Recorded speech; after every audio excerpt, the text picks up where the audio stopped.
कानपुर पहुंचे deputy CM Keshav Prasad Maurya. वक्फ board संशोधन bill को बताया देशहित में अहम कदम। कानपुर, उत्तर प्रदेश के उप मुख्यमंत्री केशव प्रसाद मौर्य गुरुवार को कानपुर दौरे पर पहुंचे, जहां उन्होंने कई कार्यक्रमों में भाग लेने के बाद पत्रकारों से बातचीत की। इस दौरान उन्होंने वक्फ बोर्ड संशोधन विधेयक को देश के हित में एक महत्वपूर्ण और सकारात्मक कदम बताया। रामनवमी के अवसर पर हुए विवाद को लेकर पूछे गए सवाल पर उन्होंने कहा कि किसी भी बीजेपी कार्यकर्ता के साथ अन्याय नहीं होने दिया जाएगा। उन्होंने स्पष्ट रूप से कहा कि सरकार निष्पक्ष जांच के पक्ष में है और दोषियों के खिलाफ कड़ी कार्रवाई होगी।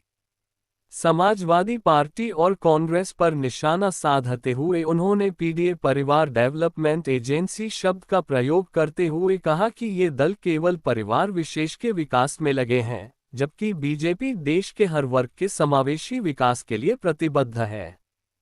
केशव प्रसाद मौर्य ने विश्वास जताते हुए कहा कि वर्ष 2047 तक देश में बीजेपी की डबल इंजन सरकार बनी रहेगी और राष्ट्रहित में निरंतर कार्य करती रहेगी। उन्होंने समाजवादी पार्टी पर दलित वर्ग के उत्पीड़न का आरोप लगाते हुए कहा कि सपा सरकार बनने में दलित वर्ग की अहम भूमिका रही, लेकिन सबसे अधिक अत्याचार इसी वर्ग पर सपा शासनकाल में हुआ। स्थापना दिवस के बाद लगातार कहीं हमारे सक्रिय कार्यकर्ताओं का सम्मेलन हो रहा था, कहीं हर घर में भारतीय जनता पार्टी का ध्वज लगाने का कार्यक्रम हुआ। अब वार्ड हो, गांव हो, गली हो, वहाँ संपर्क करने का कार्यक्रम हुआ। लाभार्थियों के साथ संवाद करने का कार्यक्रम है। जो वरिष्ठ कार्यकर्ता हैं उनका अभिनंदन करने का कार्यक्रम है। भारतीय जनता पार्टी लगातार जनता के बीच में भी है, अपने कार्यकर्ताओं के बीच में भी है और भारतीय जनता पार्टी लगातार मजबूत हो रही है। हम 45 वर्ष की शानदार और सफल यात्रा के बाद 46वें वर्ष में भाजपा को लेकर के आगे बढ़ रहे हैं। हम देश के 70% हिस्से पे इस समय भाजपा और भाजपा गठबंधन दल की सरकारें राज्यों के अंदर हैं। देश में तो हमारी सरकार है ही।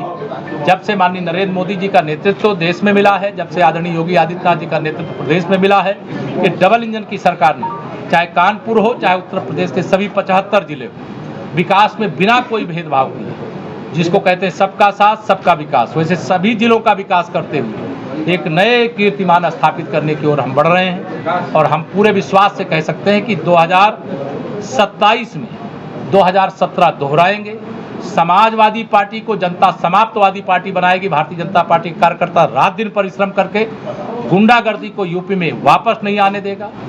समाजवादी पार्टी फर्जी तरीके से पीडीए की बात करती है। उनका पीडीए परिवार डेवलपमेंट एजेंसी है और परिवार डेवलपमेंट एजेंसी चलाने वाले पीडीए अर्थात पिछड़े दलित अल्पसंख्यक की बात करने का नैतिक अधिकार नहीं रखते। 2012 से 2017 तक समाजवादी पार्टी की श्री अखिलेश यादव जी की अगुवाई में सरकार थी। उस सरकार के बनने में सबसे अधिक योगदान पिछड़ों और दलितों का था और सबसे अधिक अत्याचार, सबसे अधिक उत्पीड़न, सबसे अधिक शोषण श्री अखिलेश यादव जी के नेतृत्व वाली सरकार में 2012 से 2017 के बीच में हुआ है।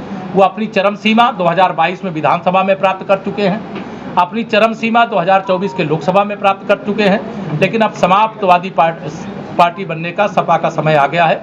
हमें पूरा विश्वास है कि समाजवादी पार्टी अकेले लड़े, कांग्रेस बसपा के साथ मिलकर के लड़े, तब भी सुशासन का कमल खिलेगा, विकास का कमल खिलेगा। धन्यवाद। आप कार्यकर्ताओं की बात कर रहे हैं, लेकिन अभी रामनवमी के दौरान एक व्यक्ति बात करें। कानपुर में शोभा यात्रा निकाली गई, जिसमें उसके बाद पुलिस ने अगले दिन मुकदमा दर्ज किया गया। देख लेंगे किस परिप्रेक्ष्य, अभी इसमें कुछ कहना नहीं है। मुकदमा किस परिप्रेक्ष्य में हुआ है, किसी कार्यकर्ता के ऊपर कोई गलत मुकदमे लिख करके कोई उत्पीड़न नहीं करने पाएगा।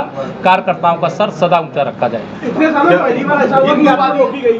हिंदूवादी सालों में पहली बार ऐसा हुआ कि यात्रा रोकी गई है। बीजेपी मैंने कहा सच्चाई का पता करके अगर कोई दोषी होगा अधिकारी तो उसके खिलाफ कार्रवाई भी करेंगे और कार्यकर्ताओं के सम्मान को आंच नहीं आने। आज हिंदूवादी संगठन जो है वो कानपुर बुंदेलखंड के क्षेत्रीय कार्यालय पहुंचे, जहां उन्होंने भाजपा के राष्ट्रीय अध्यक्ष के लिए ज्ञापन सौंपा है। पुलिस की कार्रवाई, ये लोकतंत्र है, कोई किसी को ज्ञापन दे सकता है, ले सकता है, वो कोई बड़ा विषय नहीं। अभी शराब ठेके का आवंटन हुआ है, उसमें भाजपाई और मंत्री तक विरोध कर रहे हैं, तो क्या सरकार से कहीं चूक हुई आवंटन करने में? क्या देखो ये सब प्रक्रिया है, प्रक्रिया में कोई कमी होगी तो उसको सुधार करने के लिए हमारी सरकार है ना, आगे भी रहने वाली है 2047 तक।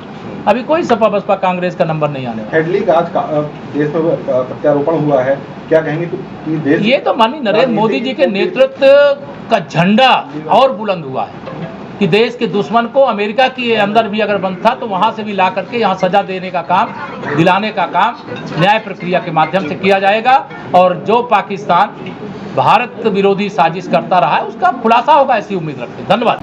2017 दोहराएंगे, समाजवादी पार्टी को जनता समाप्तवादी पार्टी बनाएगी। भारतीय जनता पार्टी के कार्यकर्ता रात दिन परिश्रम करके गुंडागर्दी को यूपी में वापस नहीं आने देगा।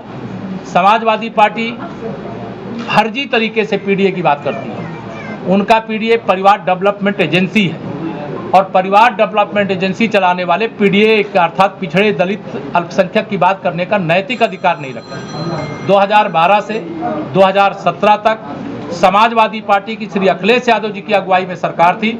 उस सरकार के बनने में सबसे अधिक योगदान पिछड़ों और दलितों का था और सबसे अधिक अत्याचार, सबसे अधिक उत्पीड़न, सबसे अधिक शोषण श्री अखिलेश यादव जी के नेतृत्व वाली सरकार में 2012 से 2017 के बीच में हुआ है।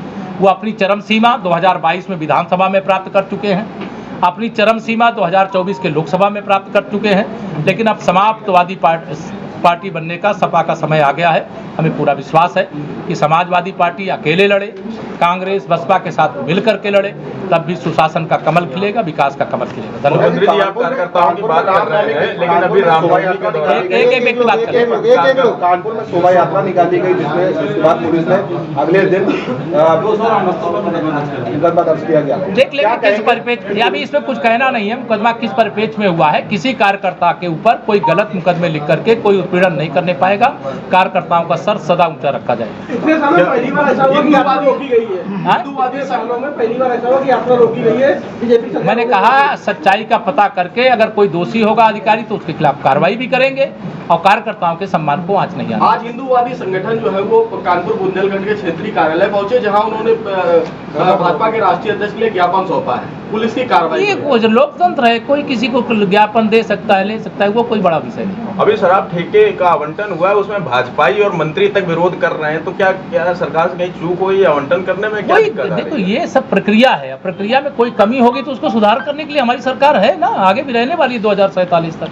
अभी कोई सपा बसपा कांग्रेस का नंबर नहीं आने वाला। हेडली का आज देश में प्रत्यारोपण हुआ है, क्या कहेंगे कि देश ये तो माननीय नरेंद्र मोदी जी के नेतृत्व का झंडा और बुलंद हुआ है कि देश के दुश्मन को अमेरिका के अंदर भी अगर बंद था तो वहां से भी ला करके यहाँ सजा देने का काम, दिलाने का काम न्याय प्रक्रिया के माध्यम से किया जाएगा और जो पाकिस्तान भारत विरोधी साजिश करता रहा है उसका खुलासा होगा, ऐसी उम्मीद रखते हैं। धन्यवाद।